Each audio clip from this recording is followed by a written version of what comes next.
Okay, congrats Ciku untuk game hari ni. Apa pandangan Ciku lah untuk match lawan tim Vamos hari ni? Pandangan saya match hari ni quite good untuk kita orang. Maybe untuk Vamos pula, maybe orang tak boleh bangkit daripada kekalahan semalam. Sebab orang kalah semalam pun agak apa kan? Macam quite teruk jugalah game ketiga kan. Ya. So saya rasa orang tak fully reset lagi. Ya. So dengan kehadiran jungle baru macam Chibi, ada perubahan tak dari segi gameplay ataupun synergy especially untuk early game lah? Kalau tak penambahan chibi dengan Leech bagi saya sama je dengan player lama. Cuma setiap player ni ada kelebihan. Macam contoh, kalau kita main kat Annabelle ni, dia lebih ke arah macam agresif. Sebab kita tahu kan, kalau dia main assassin macam mana. So chibi ni pula lebih ke arah utility. So bagi saya dua-dua jungle ni still boleh main. Cuma tergantung kepada result scrim every week yang kita scrim lah. Siapa yang do more good. Ya, perasaan saya happy. Of course sebab kat sana ada kawan saya juga, Gary dengan AJ.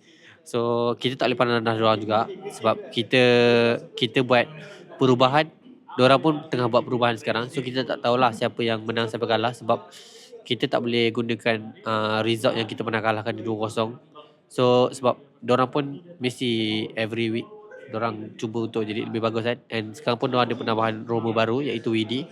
Ya, so kita kena cuba lebih baik and jangan buat gerakan sendiri-sendiri lah. Ya.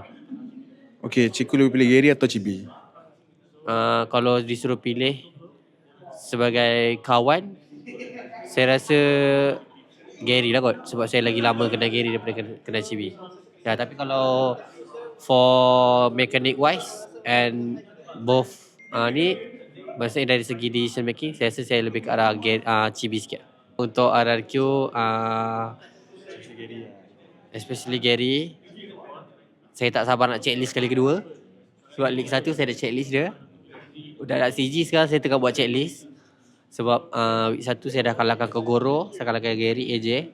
So week 2 saya ada orang baru pula akan tambah, iaitu Valence dan juga J3. And hopefully saya League 2 ni saya tak kalah kepada orang. Kalahkan orang lain tak apa, jangan kalahkan orang.